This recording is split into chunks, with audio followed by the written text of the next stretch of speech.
गया हमको, बना के मोम सामन को पिघलना आ गया हमको। इबादत की उजाले की तो जलना आ गया हमको, इबादत की उजाले की तो जलना आ गया हमको। कठिन कांटे भरे थे रास्ते दुनिया की राहों में, कठिन कांटे भरे थे रास्ते दुनिया की राहों में। गुरु की थाम ली उंगली तो चलना आ गया हमको, गुरु की थाम ली उंगली तो चलना आ गया हमको, गुरु की थाम ली उंगली तो चलना आ गया हमको। जय बोलिए शुभ प्रभ सागर प्रणत सागर महामुनिराज की। हम क्या तुलना करें इनकी, जो भी तुलना करे वो भी फीकी है। पता हमारे ये इंदू भैया बोले हम महाराज जी की तुलना चांद से कर लें क्या। मैंने कहा कर तो लो, पर चांद में तो दाग है, हमारे गुरुदेव तो बेदाग हैं। तो इंदू भैया बोले काम करते हैं ना, गुरुदेव की हम सूरज से उपमा कर लेते हैं। मैंने कहा सूरज भले ही प्रकाश देता हो, पर उसके साथ साथ उसमें तेज छुपा है, पर ये तो कितने शीतल हैं और उपदेश देते हैं और हमें अंधकार हमारा अंदर से मिटाकर हमें प्रकाशवान करते हैं, ज्ञान देते हैं। तो इंदू भैया बोले चलो तो फिर हम उपमा समुद्र से कर देते हैं। मैंने कहा यार बुद्धू, उपमा सागर से कर ले, माना विशाल है समुद्र, पर उसमें खारापन ही खारापन है, पर हमारे गुरुदेव की वाणी में तो मिठास ही मिठास है। क्या उपमा दूं? तब कहते हैं उपमा में 4 शब्द, आओ गुरुवर की वाणी संजोले जरा, आओ गुरुवर को मन में बिठा ले जरा। क्या पता फिर ये प्रवचन मिले ना मिले, आओ गुरुवर को मन में वसा ले जरा। क्या पता फिर ये नर्तन मिले ना मिले, आओ गुरुवर की वाणी संजोले जरा। क्या पता फिर ये प्रवचन मिले ना मिले, आओ गुरुवर की वाणी संजोले जरा। तन तो हमने बहुत ही सजाया मगर, तन तो हमने बहुत ही सजाया मगर, हम तो चेतन की पूजा कर ना सके।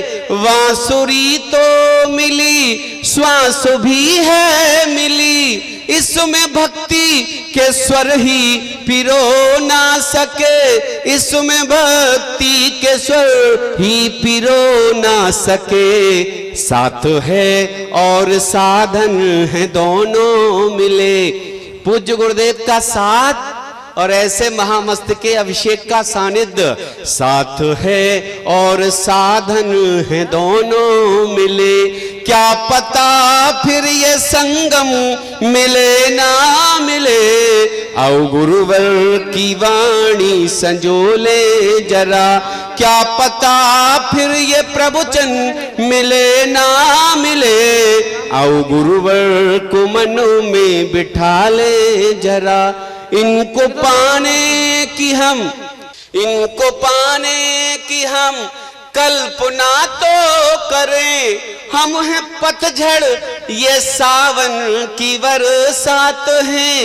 ये तो पूनम का उगता हुआ चांद है, संग इनके उजालों की बारात है, संग इनके उजालों की बारात है। सामने चांद है बांट ले चांदनी, सामने चांद है बांट ले चांदनी। क्या पता फिर ये पूनम मिले ना मिले, क्या पता फिर ये संगम मिले ना मिले।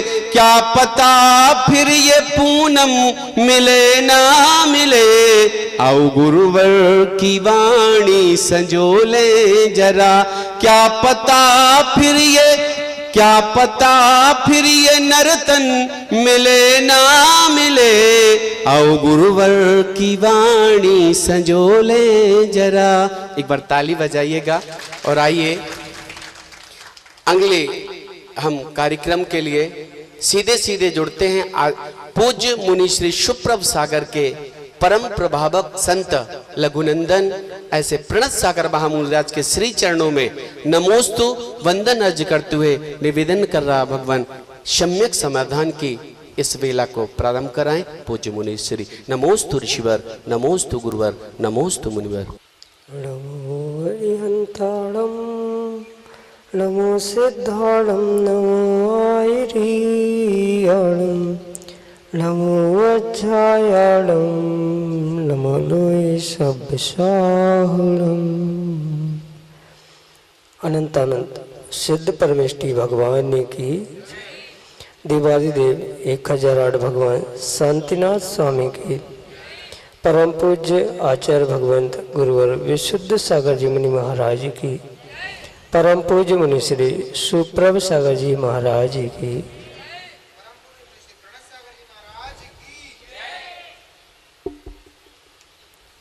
समीचीन विकल्प हमें यहाँ प्रतिदिन प्राप्त हो रहे हैं और परम पूज्य मुनि श्री उनका आगमोक्त विधि से हम सबको सम्यक समाधान प्रदान कर रहे हैं। प्रारंभ करते हैं आज का सम्यक समाधान और आज का पहला विकल्प भानपुर उत्तर प्रदेश से श्रीमती प्रज्ञा चौधरी जो कि अपना समीचीन विकल्प परम पूज्य मुनि श्री के समक्ष रखते हैं। महाराज जी के चरणों में 3 बार नमोस्तु महाराज जी, नमोस्तु नमोस्तु। समीचीन विकल्पों का मेरा प्रश्न है कि तीर्थंकर के समूह शरण में केवली का क्या स्थान होता है? सम्यक समाधान कीजिए महाराज जी, नमोस्तु महाराज जी। ओम नमः सिद्धम।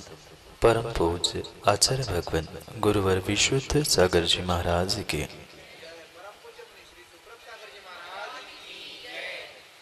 तीर्थंकर भगवान के समोशरण में जिस प्रकार के 12 कोठे होते हैं, उन 12 कोठों में मुनिराज, आरिका, श्रावक, श्राविका, स्वर्गों के देव, तिर्यंच आदि सभी जीव विराजमान होते हैं। उन जीवों में भी जो मुनिराजों का कोठा होता है, उन मुनिराजों के कोठे में ही सामान्य केवली भी विराजमान होते। बहुत अच्छी बात यहाँ पर यह समझना कि बहुत सारे जीवों में यह भ्रम होता है कि तीर्थंकर भगवान के समोशरण में मात्र वे ही केवली भगवान होते हैं, पर ऐसा नहीं है। तीर्थंकर भगवान के शिष्य रूप जिन्होंने तीर्थंकर भगवान को अपना गुरु स्वीकारा है, उनका शिष्यत्व प्राप्त किया है, ऐसे बहुत सारे केवली जीव भी होते हैं। अवधि ज्ञानी, मनःपर्य ज्ञानी आदि अनेक प्रकार के मुनिराज वहाँ उस मुनिराज के कोठों में विराजमान होते। अंतर मात्र इतना होता है, जैसे वर्तमान में भी आपको देखने में मिलता है कि एक ही संघ में आचार्य, उपाध्याय, साधु तीनों होते हैं, पर तीनों का स्थान भले ही एक मंच, एक कमरे में है, पर उनका स्थान निर्धारित हुआ कर। आचार्य परमेष्ठी उच्चासन पे, उससे नीचे उपाध्याय, साधु, ऐलक, शुल्लक आदि जैसा क्रम हमारे यहाँ वर्तमान में दिखाई देता है, बिल्कुल वैसा ही क्रम वहाँ पर कोठों में हुआ करता है। अंतर इतना है, अवधि ज्ञानी, मनःपर्य ज्ञानी, सामान्य अन्य रिद्धिधारी, सामान्य मुनिराज, इनसे हटकर उसी कोठे में जो केवली भगवान होते हैं, जिसे हम सामान्य केवली कहते हैं, वह सामान्य केवली मात्र उन्हीं कोठों में उनसे अधर में हुआ करते। अगर वे समतल भूमि में बाकी सभी मुनिराज, अवधि ज्ञानी आदि बैठ रहे हैं, तो उससे कुछ ऊंचाई पर वे सामान्य केवली भगवान उनके कोठे का जो निर्धारित स्थान होता है, उसी स्थान के बिल्कुल थोड़ा सा ऊपर की तरफ अधर में वे सामान्य केवली मुनिराज विराजमान होते हैं। पुराणों में, जैसे 24 तीर्थंकर पुराणों में भी या आदि पुराण आदि अनेक ग्रंथों में आचार्य भगवंतों ने प्रत्येक वर्तमान के तीर्थंकर के प्रत्येक उन समोषण की व्याख्या करते हुए कितने सामान्य केवली थे, कितने अवधि ज्ञानी मुनिराज थे, कितने मनपर्य ज्ञानी, कितने रिद्धिधारी, कितने सामान्य मुनिराज आदि सबका विस्तृत रूप से व्याख्यान किया है। और वहीं पर यह भी उल्लेख किया है कि ये जो सामान्य केवली वहाँ पर समोषण में भगवान की दिव्य ध्वनि सुनने के लिए पहुँचते हैं, वह भी उन्हीं मुनिराज के कोठों में मात्र जमीन से ऊपर अधर में रहते हैं। वहाँ वास्तव में वैसी कोई समोषण में भूमि नहीं है, पर जिस समतल भूमि पे सामान्य 12 सभा होती है, उनमें से एक जो मुनिराज की सभा है उसके ऊपर यानी अधर में वे अवधि ज्ञानी मुनिराज विराजमान होते हैं। यही आपके लिए सम्यक समाधान। पंडित अंशुल पार्स शास्त्री दिल्ली से परम पूज्य मुनिश्री के चरणों में कोटि कोटि नमोस्तु निवेदित करते हुए अपना समीचीन विकल्प रख रहे हैं कि महाराज जी, वर्तमान समय में विवाह पद्धति में एक अजीब सा परिवर्तन देखने में आ रहा है। अनेक नामों से विवाह की पद्धतियां प्रचलित हो रही हैं। कहीं संगीतमय फेरे हो रहे हैं, कहीं फेरे पड़ने के बाद वरमाला आदि का कार्यक्रम होता है। तो क्या आगमोक्त विधि से यह सही है? हमारे समीचीन विकल्प का सम्यक समाधान करने की अनुकंपा करें। नमोस्तु महाराज जी, नमोस्तु। आदि पुराण आदि के निमित्त से आचार्य भगवंत ने जो एक श्रावकोचित क्रिया है, उन 53 क्रियाओं का बहुत विस्तार से हम श्रावकों के लिए और साधु वर्ग के लिए विस्तार से व्याख्यान दिया है। और उस व्याख्यान करते समय विवाह आदि के भी, प्राणी ग्रहण विवाह आदि के निमित्त से भी जो जैसी क्रिया होनी आवश्यक है उसका व्याख्यान ग्रंथों में प्राप्त होता है, आगम में प्राप्त होता है।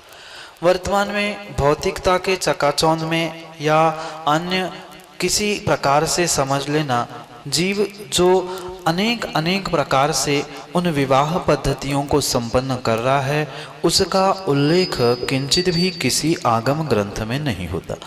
मात्र दिखावे के चक्कर में व्यक्ति आज बहुत कुछ बातों को भूल चुका है, चाहे वह संगीत में फेरे हो या फेरों के पहले वरमाला, बाद में सुबह कुछ कर लिया फिर रात को कुछ हो रहा है। ये किंचित भी आगम में वर्णित व्यवस्थाएं नहीं है। पर जो और भी वर्तमान में ऐसी बहुत सारी विवाह पद्धति प्रारंभ हो रही है, वह तीर्थंकर भगवान के वाणी में उसका वर्णन किंचित भी प्राप्त नहीं होता। चाहे वह कितना ही बड़ा व्यक्ति क्यों ना हो, वह चक्रवर्ती भी क्यों ना हो, पर तीर्थंकर के वाणी से बड़ा वह चक्रवर्ती नहीं होता। और इसलिए जो आगम में व्यवस्था बताई गई है विवाह पद्धति की, बिल्कुल उन्हीं पद्धतियों के अनुसार ही हमें वह श्रावकों को संस्कार आदि देने की आवश्यकता है। पर सबसे बड़ी बात तो पंडित जी मैं आप ही के लिए कह रहा हूँ कि आपको ही यह जैसे ही समाज थोड़ा सा लोभ देती है, आप ही स्वयं उन सभी क्रियाओं को करने के लिए प्रवृत्त हो जाते हो। अगर आप जैसे ही सभी विद्वान निर्णय कर ले कि हम आगम के विरुद्ध इन क्रियाओं को नहीं करेंगे, तो श्रावक समाज तो बेचारी भोली भाली है। आप या आप जैसे विशिष्ट लोग जो जैसा कहेंगे वो उसके हिसाब से करते रहेंगे। इसलिए बहुत अच्छी बात तो यही है कि कुछ विशेष लोग अपना लोभ छोड़ दे और वे ही कह दे कि आगम में ऐसी क्रियाएं नहीं हैं, तो उस लोभ को छोड़ते हुए आगम के अनुसार अगर क्रियाएं करेंगे तो वह वास्तव में आपके लिए भी और उन पंडित विद्वानों के लिए भी जो उन क्रियाओं को कर रहे हैं, वह परिपूर्ण रूप से जीवन में या आने वाले समय में कुछ पुण्य का वर्धन करने वाली हो सकती है, अन्यथा नहीं हो सकती। ये बात भी पंडित जी बहुत अच्छे से समझना। आगम में आचार्य भगवंतों ने 3 जीवों के लिए विशेष स्थान का वर्णन किया है अगर उन्होंने आगमोक्त क्रियाएं नहीं की है। पहले डॉक्टर, दूसरा वकील और तीसरा पंडित प्रतिष्ठाचार आगम के अनुसार अगर क्रियाएं नहीं करता है तो उनके लिए सीधा आचार्य भगवंत लिखते हैं वह नरक की व्यवस्था बना रहे। इसलिए बहुत अच्छी बात तो यही है कि अगर आप ही समझ जाओ तो किंचित भी किसी दूसरों को समझाने की आवश्यकता नहीं है।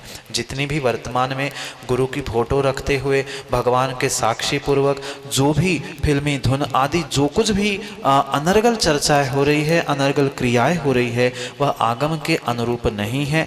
चाहे जिनवाणी हो, गुरु की फोटो हो, भगवान की वेदी हो, वहाँ पर किंचित भी आचार्य भगवंतों ने वह वैवाहिक संबंधों को करने का किंचित भी व्याख्यान नहीं किया। आज तो साक्षात भगवान के मंदिर, वेदी आदि में भी आपको वह सम्मेलन आदि की सूचनाएं, उनके स्टिकर आदि प्राप्त होते हैं, वह भी किंचित भी योग्य नहीं है। जहाँ वह भले ही आचार्य भगवंतों ने या तीर्थंकर भगवान ने 4 प्रकार के पुरुषार्थ की बात की है, ये भी स्वीकार है कि 4 प्रकार के पुरुषार्थ में काम पुरुषार्थ भी स्वीकार किया है, पर इसका अर्थ ये नहीं है कि हम धर्म पुरुषार्थ के स्थान पर अपना काम पुरुषार्थ प्रारंभ करें। सबका स्थान निर्धारित किया गया है और जिसका जैसा स्थान है उसको उसी स्थान पर करने की आवश्यकता है, उसकी मर्यादा होती है। और प्रत्येक स्थान की, प्रत्येक पुरुषार्थ की जो मर्यादा कही है, उस मर्यादा के अनुसार अगर हम जिएंगे तो नियम से हमारा कल्याण होगा। अन्यथा उन स्थानों में, उन पुरुषार्थों में हम एकत्रीकरण करेंगे तो शंकर नाम का दोष आ जाएगा और शंकर नाम के दोष से सभी हमारा ज्ञान, क्रिया, चारित्र नष्ट हो जाएगा। इसलिए आपके लिए यही सम्यक समाधान है कि जैसा आप जानते हो, आगम को पढ़ा है तो आगम के अनुसार ही क्रियाएं करे। लोभ में आकर वर्तमान में जितनी विवाह पद्धति प्रारंभ हुई है, चाहे जिस नाम से भी आप उसे कहते रहना, क्योंकि अनेक जीवों ने अनेक प्रकार के नामकरण देकर उसको अनेक प्रकार से बताने का प्रयास अवश्य किया है, पर नाम कुछ भी हो, आगम की क्रिया को आगम के अनुसार करे, यही आपके लिए सम्यक समाधान। डॉक्टर अंकित जैन पुरवाल।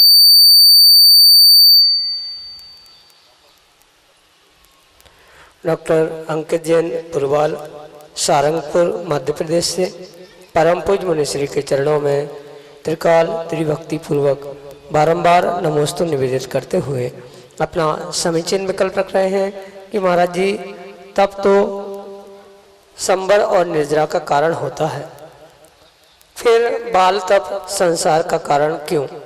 हमारे समीचीन विकल्प का सम्यक समाधान करने की अनुकंपा करें।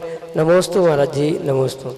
जहाँ तप को मोक्ष का कारण कहा या तपसा निर्जराश्च, ऐसा सूत्र देते हुए आचार्य भगवंत उमा स्वामी महाराज ने कर्मों के निर्जरा करते हुए मोक्ष को प्रदान करने वाली बहिरंग अंतरंग तप की भूमिका बताई है। वहीं पर बाल तप को आचार्य भगवंत देवगति का कारण कहते हुए, देवगति के आश्रव का साधन कहते हुए संसार का ही कारण कह रहे। उनमें से ये बात हमें समझने योग्य होगी, जहाँ आचार्य भगवंत 12 प्रकार के अंतरंग बहिरंग तपों को कहते हैं, वहाँ पर यह स्पष्ट बात समझने योग्य है कि वहाँ सम्यक दर्शन के साथ किया हुआ तप ही श्रद्धा से या देवशास्त्र गुरु पर विश्वास समर्पण से किया हुआ अंतरंग बहिरंग तप निर्जरा करते हुए मोक्ष को प्रदान करने वाला होगा। अगर तप करते समय किंचित भी उस तप के प्रति, सच्चे देवशास्त्र गुरु के प्रति श्रद्धा नहीं है, उस श्रद्धा के अभाव में, विश्वास समर्पण के अभाव में व्यक्ति जो भी तप करता है वह बाल तप के श्रेणी में आता है, या स्पष्ट ही कह दे तो मिथ्यात्व के साथ किया गया अंतरंग बहिरंग तप नियम से बाल तप के कोटि में आने के कारण से वह संसार वृद्धि का ही कारण है। और जो सम्यक दर्शन से किया हुआ भले ही छोटा सा तप क्यों ना हो, वह नियम से मोक्ष और निर्जरा के लिए साधन बन सकता है। आवश्यकता प्रत्यय की है, प्रत्यय जिस प्रकार से होगा सम्यक या मिथ्यात, बिल्कुल वैसा ही वह तप निर्जरा के लिए या आश्रव बंध के लिए कार्यकारी होता है। जैसे ज्ञान वही है, पर सम्यक दर्शन के साथ ज्ञान होगा तो वह सम्यक ज्ञान होगा, और मिथ्या दर्शन के साथ यानी अतत्वों पर श्रद्धान होने से जो ज्ञान होता है वह मिथ्या ज्ञान होता है। बिल्कुल वैसे ही तप वही है, अनशन अमोदर्य वृत्ति पर संख्यात अंतरंग बहिरंग तप वही होने पर भी मात्र और मात्र 7 तत्वों पर, सच्चे देवशास्त्र गुरु पर जो हमारा श्रद्धान अश्रद्धान है, उसके निमित्त से ही जीव सम्यक तप को या बाल तप को प्राप्त करता है। सम्यक तप से कर्मों के निर्जरा होते हुए जीव मोक्ष को प्राप्त कर सकता है, पर बाल तप से वह देव गति आदि को प्राप्त करते हुए नियम से संसार वृद्धि का ही कारण बनता है। वहाँ जब बाल तप कहा गया है, उस बाल तप करते समय जो निर्जरा के भी 2 भेद आचार्य भगवंत बताते हैं, सविपाक अविपाक और अकाम निर्जरा। ये अकाम निर्जरा का साधन बाल तप होने के कारण से नियम से वह कर्मों की प्रचुर मात्रा से निर्जरा नहीं करता। जो निर्जरा आचार्य भगवंत तो मोक्ष देने के लिए कार्यकारी मानते हैं, जिसे अविपाक निर्जरा कहते हैं। विपाक आने के अलावा मुख्यता से तपों के द्वारा कर्मों को नष्ट करना, ये जो अविपाक निर्जरा है वह अविपाक निर्जरा बाल तप से नहीं होती। वह अकाम निर्जरा यानी जो काम की नहीं है, ऐसी अकाम निर्जरा निर्जरा तो होगी पर वह मोक्ष मार्ग के लिए या मोक्ष के लिए कार्यकारी नहीं है, प्रयोजनभूत नहीं है। इसलिए वह बाल तप के द्वारा जो जीव कर्मों की निर्जरा कर रहा है वह एक तरफ निर्जरा भी कर रहा है, पर दूसरी तरफ कर्मों का आश्रव बंध भी करते हुए संसार वृद्धि का कारण कर रहा है। इसलिए आचार्य भगवान ने बाल तप को संसार का कारण कहा है, और बाकी जो तप कहे हैं वह सामान्य तप नहीं है। वहाँ सम्यक तप वह प्रत्यय समझना बहुत आवश्यक है, क्योंकि जो 4 आराधना आचार्य भगवंतों ने बताई है, 4 आराधना में सम्यक दर्शन, सम्यक ज्ञान, सम्यक चारित्र के उपरांत सम्यक तप भी अनिवार्य है। सम्यक तप से निर्जरा करते हुए मोक्ष जा सकते हैं, पर बाल तप से वह अकाम निर्जरा होने से संसार वृद्धि ही होगी। यही आपके लिए सम्यक समाधान। अगले विकल्प के लिए बानपुर उत्तर प्रदेश से हमारे सामने हैं श्रीमती राजुल सिंघई, जो कि अपना समीचीन विकल्प परम पूज मुनि श्री के समक्ष रख रहे हैं। के चरणों में त्रिवार नमोस्तु नमोस्तु नमोस्तु। महाराज जी, हमारा विकल्प है समाज द्वारा रखी गई द्रव्य का पूजन में उपयोग करने से क्या लाभ होता है, समय से समाधान कीजिए। नमोस्तु।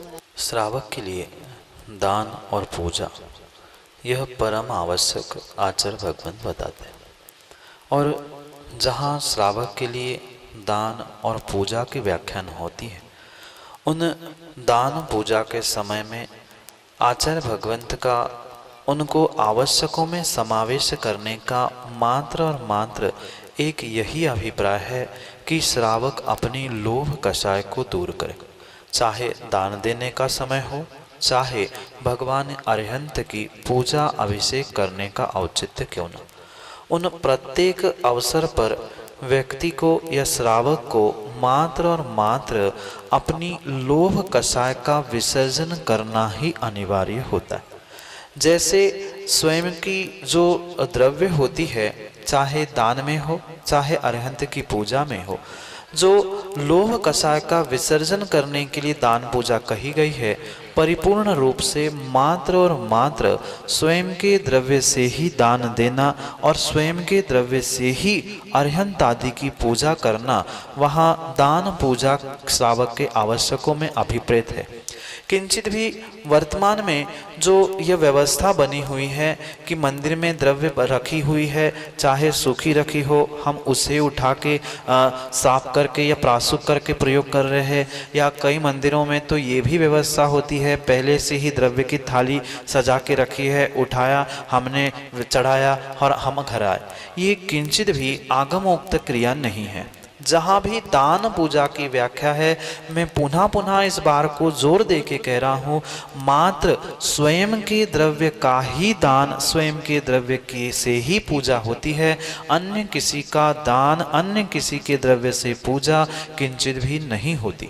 आचार्य भगवान तो इतना कठोर शब्द कहते हैं, अगर भोजन करने के लिए नहीं है तो दूसरे से मांग कर भोजन तो कर लेना, पर भगवान की पूजा करने के लिए अगर द्रव्य नहीं है तो कुएं से पानी खींचकर मात्र पानी चढ़ाना, पर कभी भी दूसरे के द्रव्य से पूजा, दूसरे के द्रव्य से दान किंचित भी करने योग्य नहीं है। क्योंकि आप भले ही मंदिर की व्यवस्था कह दो, समाज की व्यवस्था कह दो, या किसी अन्य प्रकार से कोई भी बहाना आप दे देना, पर ये बात समझना, द्रव्य जिसकी है उस द्रव्य का पुण्य उसी जीव को लगेगा। आपका कुछ भी द्रव्य लगा नहीं था, आपकी लोभ कषाय नष्ट नहीं हुई थी, इसलिए आपको उस द्रव्य चढ़ाने का, आपको उस दान देने का फल किंचित भी मिलने वाला नहीं है।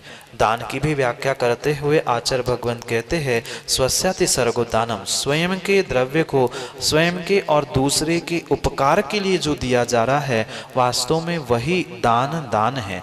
किंचित भी जो पूजा अरिहंत की कही गई है, वहाँ भी अगर हम दान दे रहे हैं, द्रव्य चढ़ा रहे हैं, दूसरे का द्रव्य, दूसरे का बर्तन, सब कुछ समाज का, मंदिर का, मेरा क्या लगा? और जब तक मेरा कुछ नहीं लग रहा है तब तक मुझे पुण्य नहीं मिल रहा है। भगवान मंदिर के, पानी मंदिर का, थाली मंदिर की, द्रव्य मंदिर का और मोक्ष फल प्राप्ताय आपका ही द्रव्य आपकम निरूपमिति स्वहमा, फल किसे मिलेगा? हमें फल नहीं मिल सकता। फल अगर हमें चाहिए तो हमें स्वयं की द्रव्य स्वयं के द्वारा प्रासुक करते हुए, स्वयं के द्वारा उसका शुद्धिकरण करते हुए वही द्रव्य भगवान के लिए, गुरु के लिए चढ़ाने योग्य है, दान करने योग्य है। क्योंकि फोकट का चंदन घिस मेरे नंदन, हमें क्या फल मिलेगा? किसी का चंदन, किसी का द्रव्य, किसी की सामग्री, सब कुछ तो हमने मंदिर का ले लिया। आजकल तो वर्तमान में वस्त्र भी मंदिर के, बर्तन भी मंदिर के, सब कुछ मंदिर का ही लग रहा है, मुझे पुण्य मिलने वाला नहीं है। हम मंदिर की द्रव्य चढ़ाकर जो अपने आप को प्रसन्न मान रहे हैं, खुश मान रहे हैं कि मैंने पूजा की, मैंने दान किया, हमारे दान और पूजा का फल हमें किंचित भी मिलने वाला नहीं है। इसलिए हम स्वयं विचार करें। जिस प्रकार से आचार्य भगवंतों ने दान पूजा की महिमा और उनकी क्रियाओं का वर्णन किया है, हमें उसी प्रकार से करना योग्य है। अन्य प्रवृत्ति आगमोक्त नहीं है। आचार्य भगवंत कहते हैं कि हम अपने घर से स्वयं की द्रव्य प्रतिदिन ले जाए, वहाँ मंदिर में पहुँचते हुए जैसे हमने शुद्ध वस्त्र पहने हैं, शरीर की भी शुद्धि करें और शरीर की शुद्धि करने के उपरांत वहाँ मंदिर में ही पहुंचकर उस द्रव्य की भी शुद्धि करना आवश्यक है। माँ, घर में आप अगर भोजन बनाने के लिए चावल धो रहे हो तो वहाँ तो आप पाप का आश्रय कर रहे हो, पर वही दान और पूजा के निमित्त से चावल वही धो रहे हो तो वहाँ आप उन क्रियाओं को करते समय पुण्य की प्राप्ति कर रहे हैं। माली ने बनाई हुई या पुजारी ने बनाई हुई थाली द्रव्य का अगर आप प्रयोग कर रहे हो तो ये पक्का मानना, जो विवेक आपके पास है द्रव्य शुद्धि करते समय, वह विवेक उस पुजारी, माली आदि के पास नहीं होता। जितने बुद्धि पूर्वक, विवेक पूर्वक आप द्रव्य का शोधन करते हुए द्रव्य को आप प्रासुकीकरण करते हो, उतना विवेक पूर्वक वह पुजारी नहीं करता, क्योंकि उसे 50 थालियाँ, बहुत सारा द्रव्य एक साथ धोना होता है। कई स्थानों पर हमने भी आंखों से देखा, आपने भी देखा होगा, बनी बनाई थाली में भी कई बार मरे हुए तिरुले मिलते। वह मरे हुए तिरुले अगर द्रव्य में है और वैसी द्रव्य हम चढ़ा रहे हैं, एक तो दूसरे की द्रव्य, फिर अशुद्ध द्रव्य, फिर सोचे हमें कितना पुण्य और पाप स्वयं को मिल रहा है। इसलिए एक विवेक पूर्वक श्रावक की जो क्रिया कही गई है, जो श्रावक के लिए विवेक और क्रियावान कहा गया है, उस विवेक को पहले हम धारण करें, फिर क्रियाओं को करते रहे। इसलिए आगम के परिप्रेक्ष्य में मंदिर में समाज की व्यवस्था रूप रखी गई द्रव्य किंचित भी आगमोक्त क्रियाओं से चढ़ाने योग्य नहीं है। हाँ, कहीं विषमता में हम कहीं ऐसे स्थान पहुँचे हैं, किसी तीर्थ क्षेत्र में जहाँ हमारी कोई व्यवस्था नहीं है या कुछ अन्य कारणों से वहाँ हम नहीं चढ़ा पा रहे हैं, तो क्वचित कदाचित समझ सकते हैं, पर हम घर में रह रहे हैं और वहाँ सब कुछ व्यवस्था कर रहे हैं, तो उतने द्रव्य की भी, सामग्री की व्यवस्था भी हमें स्वयं को ही करनी होगी। भले ही आप कह सकते हैं कि हम उतने पैसे वहाँ डाल रहे हैं, पर मात्र पैसे डालने से वह द्रव्य की शुद्धिकरण आदि का विवेक नहीं होने के कारण हम वहाँ पाप का ही आश्रय कर रहे हैं, पुण्य प्राप्त नहीं कर पा रहे। इसलिए हम यात्रा करने भी जाते हैं तो बहुत सारे कपड़े, बहुत सारे भोजन की सामग्री जब ले जा सकते हैं तो चंद सामग्री, द्रव्य, बादाम आदि हम अवश्य ही ले जा सकते हैं, या वहाँ भी खरीद कर अपने ही द्रव्य से भगवान की पूजा, अपने ही द्रव्य से मुनियों को दान आदि किया जा सकता है। दूसरे के द्रव्य का पुण्य हमें नहीं मिल सकता। इसलिए आगम के परिप्रेक्ष्य में आप समाज मंदिर में रखी हुई द्रव्य का ग्रहण ना करते हुए स्वयं की विवेक से क्रिया करते हुए स्वयं का द्रव्य दान और पूजा में लगाए तो ही स्वयं को पुण्य मिलेगा। यही आपके लिए सम्यक समाधान। अगले विकल्प के लिए हमारे सामने है श्रीमती रेखा जैन नायक, बानपुर उत्तर प्रदेश से, जो कि अपना समीचीन विकल्प परम पूज मुनिश्री के समक्ष रख रहे हैं। मुनिश्री के पावन चरणों में नमोस्तु गुरुवर, नमोस्तु गुरुवर, नमोस्तु गुरुवर। मुनिश्री, एक साथ यदि 2 तिथि एक ही साथ पड़ जाती हैं तो उस दिन अपने एकासन का व्रत क्यों नहीं माना जाता है? आप इसका समीचीन विकल्पों का शंका समाधान कीजिए। नमोस्तु गुरुवर। ऐसा कोई नियामक नहीं है कि 2 तिथियां अगर एक साथ पड़ रही है तो हम व्रत नहीं कर सकते। ऐसा कोई सर्वथा विधान आगम में नहीं है। पहली बात तो हमें उन तिथियों के निमित्त से ये समझनी होगी कि जहाँ पर 2 तिथियाँ, चाहे अष्टमी नवमी हो, सप्तमी अष्टमी हो या अन्य किसी प्रकार से भी अगर वह दोनों तिथियाँ एक साथ आ रही है तो वहाँ पर ये देखना आवश्यक है कि कौन सी तिथि कितने समय के लिए है, क्योंकि उन तिथि के अनुसार ही उसको व्रतों में ग्रहण करना या नहीं करना आदि सब कुछ हमें समझना अनिवार्य हुआ कर। जैसे अष्टमी सुबह है और दोपहर से नवमी प्रारंभ हो रही है, या अन्य और भी किसी प्रकार से सप्तमी अष्टमी का अगर गणित है, उस समय पर हमें ये देखना आवश्यक है कि सूर्योदय के कितने घड़ी तक वह तिथि शेष है। उसको समझने के बाद ही उस तिथि का निर्धारण किया जाए। बहुत सारे पंचांग और बहुत सारे कैलेंडरों में उसके निमित्त से व्रतों की तिथियां और स्थिति का काल आदि दिया जाता है। उसके अपेक्षा से अगर हम एकासन आदि व्रत कर रहे हैं तो उसमें किंचित भी बाधा नहीं है। इसके आगे बढ़कर तो मैं ये कहना चाहता हूँ, अगर आपको उसका बोध भी नहीं है, ज्ञान भी नहीं है, पर इतना पता है कि आज अष्टमी हो सकती है या दोनों तिथि मिलकर है, आप उस दिन भी व्रत करोगे तो भी उसमें कोई दोष नहीं होता है, क्योंकि गणना तो हमें अपने हिसाब से करनी है। तिथियां तो उन ग्रह नक्षत्रों का जो संक्रमण होता है, गमनागमन होता है, उनके हिसाब से बनती है। अगर उस समय पर वह तिथि नहीं भी हो तो भी, कम ज़्यादा हो तो भी, अगर हम व्रत कर रहे हैं, एकासन कर रहे हैं, अपनी पूजा पाठ कर रहे हैं तो उसमें किंचित भी दोष नहीं है। जितना करेंगे उतना अधिक फल हमें प्राप्त होगा। इसलिए उन बातों का, तिथियों का कम बढ़घट आदि का विकल्प छोड़ते हुए, जिस दिन हमें यह प्रतीत हो रहा है, क्योंकि क्रम से वह तिथियाँ आएंगी, उन तिथियों में हमने आगे कम ज़्यादा भी करते हुए अगर उन उपवास, एकासन आदि व्रतों को किया है, पूजा आदि की है, तो उसमें किंचित भी दोष नहीं है। इसलिए आप पहले अगर उसके बारे में जानकारी करना चाहते हैं तो बहुत अच्छी बात है। अगर ज्ञान नहीं भी करना चाहते हैं तो भी श्रद्धापूर्वक आप क्रम से अपने व्रतों को करते रहे तो भी कर्मों की निर्जरा होती रहेगी और आप उन व्रतों को अपने गणना में शामिल कर सकते हो। उसमें कोई विकल्प शंका करने की आवश्यकता नहीं है। यही आपके लिए सम्यक समाधान। बंधुओं, जय जिनेंद्र। जैसा कि अभी आप देख रहे थे, समीचीन विकल्पों का सम्यक समाधान। यदि आपके मन में भी कोई विकल्प है तो आप भी अपना विकल्प हमारे इन नंबरों पर भेजकर परम पूज्य मुनिश्री से सम्यक समाधान प्राप्त कर सकते हैं। हमारे नंबर है 8707548811 एवं दूसरा नंबर है 7415306441। मैं नंबर एक बार पुनः दोहरा देता हूँ, 8707548811। दूसरा नंबर है 7415306441। सम्यक समाधान पार्स टीवी पर चैनल पर प्रतिदिन शाम ठीक 4 बजे से एवं YouTube पर प्रतिदिन साय 5:13 पर देख सकते हैं। मात्र हमारे शुभ प्रभ वाच YouTube चैनल पर, फेसबुक पर भी आप देख सकते हैं। श्रीमान शुभ प्रभ सागर हमारे चैनल को लाइव सब्सक्राइब करें एवं बेलकन